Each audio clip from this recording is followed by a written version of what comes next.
Letter 2. Healdsburg, March 7, 1961. Dear Ellie, I met a new teacher. Miss Kate is just wonderful. Then there's Will. He's quite young, and he brings us the mail. Thank you for the letter and the magazines. Thanks to Nick. Where did he find them? As soon as I got your letter, I immediately ran into the garden, found a cozy place in the middle of nowhere, and began to look through the magazines. I especially liked the shot from the movie Love is for the Brave. When I think about it, goosebumps run down my back. And in my mind I see the same one.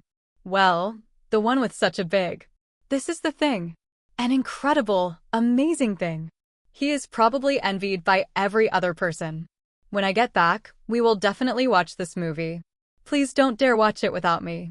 Pleasure must be enjoyed together. Then it is doubly pleasant. Do you want me to confess to you what I felt while reading magazines? A sweet exhaustion came over me and a pleasant weakness came over me. I lay on my back, stretched my legs, and suddenly felt a pulling pain in my lower abdomen. The pain was not very strong, but hot, burning. To calm it down, I began to stroke my stomach, lower and lower. Then between the hips. Ellie, you have no idea how much I enjoyed it. I almost fainted. You, of course, know what I was doing. I ran my fingers over, well, you understand, with one hand, with the other. And during this, an indescribable feeling seized me. At first there was a pleasant languor, then I began to have a terrible nervous tremor. I even moaned. Then I was overcome with such ecstasy that I seemed to have lost my mind for a moment. Moreover, during the ecstasy I suddenly felt almost physically that strong man from your magazine was taking me. Taking me roughly, strongly, shamelessly.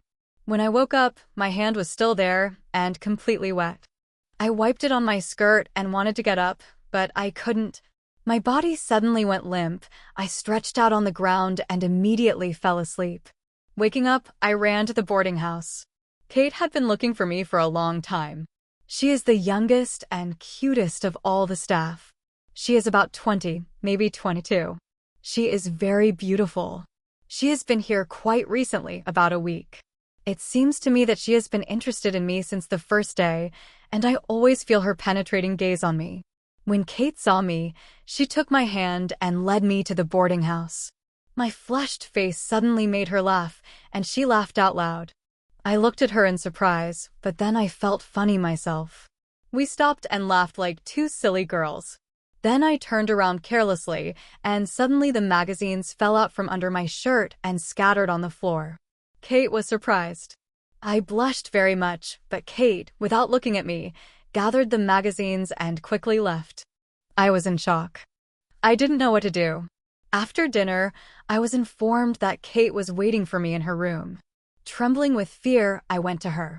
Smiling, she nodded encouragingly at me and invited me to her. Dear Ellie, I will write about the rest later.